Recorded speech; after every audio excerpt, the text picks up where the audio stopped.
The opportunity of survival depends on different things, such as environment. If it's snowy, you put on a nice scarf, a warm jumper, and a woolly hat. If it's raining, you put on a raincoat and stick an umbrella up. When it's the dry season, though, well, depending on who you are, can depend on what happens. Rivers dry up, so there's very little water. Nowadays, we normally would go to a tap, but there have been cases in history where a drought, which is when the water starts drying up, can affect people's lifestyles. Water is rationed and hosepipe bans have become more frequent. Now it's getting colder, you might see a lot more people putting blankets on them at night, and maybe even wearing a jumper or two when they sleep. Mowgli, on the other hand, has survived many days and years in the jungle.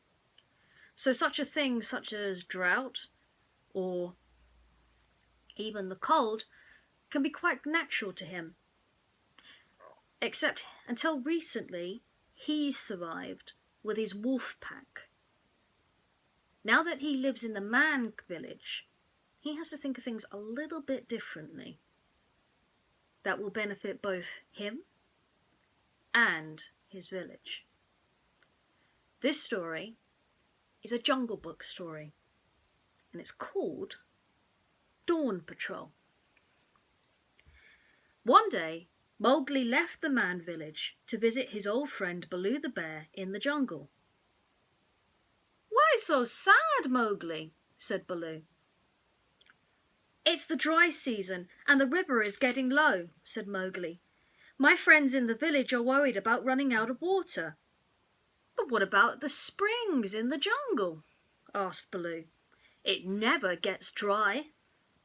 Mowgli shook his head. "The spring is much too deep inside the jungle. It would take all day to get there from the village." Bagheera the panther had overheard the conversation. He had an idea. The next morning, Bagheera, Baloo, and Mowgli all waited by the spring. Before long, the ground shook with the approach of Colonel Hati and his elephants. "Here they come," said Bagheera, "the Dawn Patrol." Quickly, Bagheera, Baloo, and Mowgli hid in the bushes. They waited for the elephants to stop at the spring and take a long drink. "Ready to try my plan?" Bagheera whispered to Mowgli. The boy nodded, and the two sprang from the bushes, crying, "To the river! Quick, everyone, as fast as you can!" The elephants looked up in alarm. What's the meaning of this?" stammered the colonel. "Shere Khan is coming! Run for the river!" cried Mowgli. Mowgli watched as the elephants stampeded through the jungle. They knocked down every tree between the spring and the river. Now it was time for Baloo to play his part. "Hey, whoa!" cried Baloo, running up to the herd. "False alarm." "What's that?" said Colonel Hati. "Shere Khan isn't coming after all," said Baloo. As the elephants marched off, Mowgli grinned. "With this new path to the spring, my friends will never run out of water." Bagheera nodded. "Good work," he said. "Yes, it was," said Baloo with a laugh. "And you know what was good about it?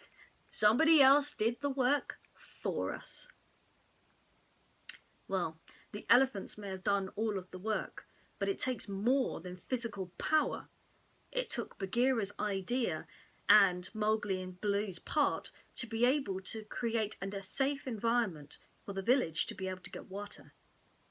That's how a system works. So the next time someone tells you that it's a waste of time, I'll give you an example.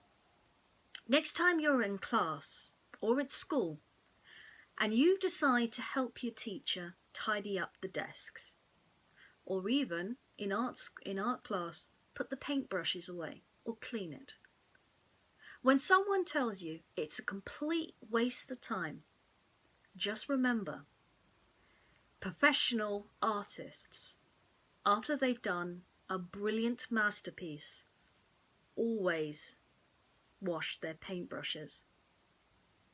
It takes hard work and thinking to get a job done.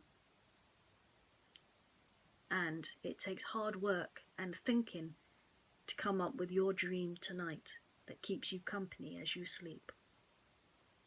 I'll see you in the jungle. Take care.